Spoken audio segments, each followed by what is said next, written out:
To smart study. तो बहुत बच्चों ने मेरे से पूछा कि मैम हम आंसर राइटिंग को कैसे करें ताकि हमारे एग्जाम में हम उतना ही अच्छा स्कोर कर पाएं। तो देखो, अगर आप खुद एक एग्जामिनर हो, आपके पास 50 to 60 कॉपीज आ रही हैं, उसमें से क्या आप सारी कॉपीज को पढ़ोगे? Absolutely not. आप हमेशा उस कॉपी की हैंडराइटिंग देखोगे या आप पहले 2 आंसर्स पढ़ लोगे, उसी से आप जज कर लेते हो कि आगे के आंसर्स कैसे होंगे। ऑब्वियसली ऐसा ही होता है क्योंकि पहला आंसर हमेशा बच्चा अपना बेस्ट लिखता है।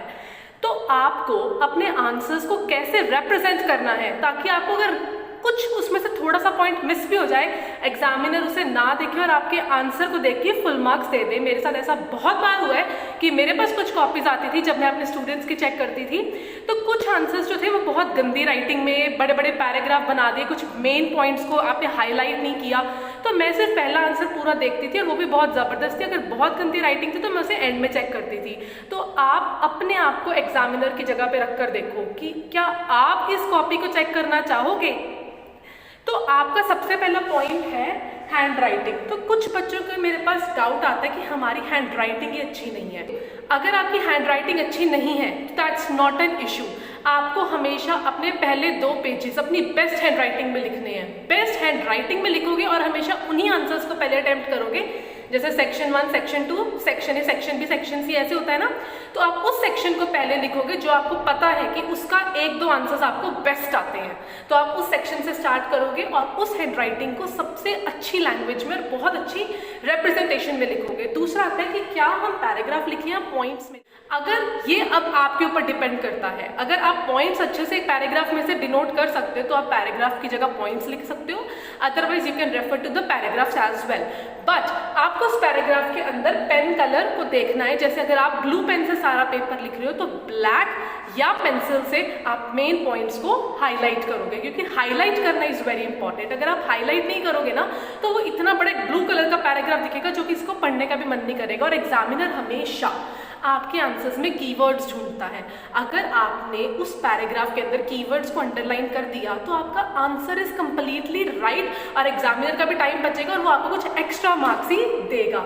तो ये it is a very important point कि आप उसको अंडरलाइन जरूर करें। अंडरलाइन कुछ भी आप कर सकते हैं।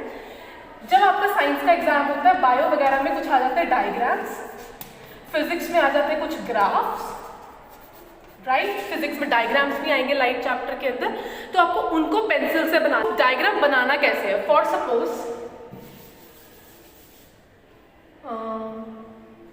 जैसे मेरे पास एक डायग्राम है, ये सिग्मा, स्टाइल, ओवरी, ओव्यूल। तो अब आप इसे कैसे लिखोगे? पेंसिल से आप लिखोगे, ऐसे लिखोगे सिग्मा, सारा कुछ कैपिटल में, स्टाइल, ओवरी एंड जो इसके अंदर होते हैं ओव्यूल।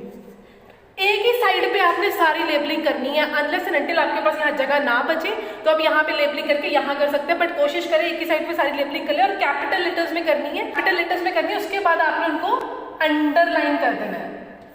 अंडरलाइन करना इज द बेसिक की। अगर आप अंडरलाइन करेंगे तो वो बहुत अच्छा रिप्रेजेंटेशन दिखेगी। आप यहाँ पे लिख सकते हो female reproductive part of the plant, उसको भी आप अंडरलाइन कर देंगे। दैट इज सीरियसली ये आपके एग्जामिनर पे इतनी अच्छी इमेज छोड़ेगा। इवन बच्चे अगर 1 मार्क का भी क्वेश्चन है ना और आपको लगता है उसमें डायग्राम आ सकता है, आप लिखो कम, डायग्राम जरूर बनाओ। डायग्राम अगर आप बनाओगे ना, it will totally make an impression on the examiner. बच्चे को आता है, बच्चे को अगर आप एक डायग्राम से एक्सप्लेन कर सकते हो ना आंसर, एग्जामिनर हमेशा कहेगा बच्चे को आता है, वो कर लेगा। तो आपका पेपर आधे से तो वही सॉर्ट हो गया। तो आपको पहले 2 पेजेस हमेशा अच्छे लिखने और अपने उसी सेक्शन को अटेम्प्ट करना जो आपको बहुत अच्छे से आता है। तो मैंने कुछ नोट्स बना के रखे थे आप ही के लिए। तो दूसरा पॉइंट आपको एक्सप्लेन करना है कि अगर कहीं पे भी फ्लो चार्ट बन रहा है, जैसे अगर पॉलिनेशन है, फॉर सपोज पॉलिनेशन लिखा, यहाँ पे उसकी डेफिनेशन लिख दी, यहाँ पे उसके मीन्स लिख दिए कि वाटर, विंड, एनिमल्स। अब आपको फ्लो चार्ट को ऐसे एक्सप्लेन कर देना है, इससे आपके आंसर्स में काफ़ी अच्छा इंप्रेशन बैठ जाएगा, क्योंकि एग्जामिनर को ज़्यादा मेहनत नहीं करनी पड़ेगी। देखो आप खुद सोचो, उसके हाथ में 50 कॉपीज़ हैं, उसमें से आपकी कॉपी उसको बहुत इजीली चेक होने को मिल रही है, तो क्या आपके नंबर बढ़ने के चांस वहाँ नहीं है? डैम श्योर वहाँ पे आपके नंबर बढ़ने के चांस हैं। तो आपको अपने कॉपी को बहुत अच्छा दिखाना है। आपको पेन्स अलग अलग यूज करने, ज़्यादा रेड ग्रीन ये नहीं यूज करने, नो, ब्लैक ब्लू या पेंसिल। अंडरलाइन करना है ब्लू से करो, ब्लैक से करो या पेंसिल से करो, ये this is the best thing. और सबसे पहले ध्यान से सुनना, ये पॉइंट बहुत इंपॉर्टेंट है। जैसे ही आपको एग्जामिनेशन शीट मिल जाएगी ना, अपनी सारी डिटेल्स भरने के बाद, जो डिटेल्स आपकी फिल होंगी उसको भरने के बाद आपने यहाँ पे लाइंस ड्रॉ करनी है, ठीक है।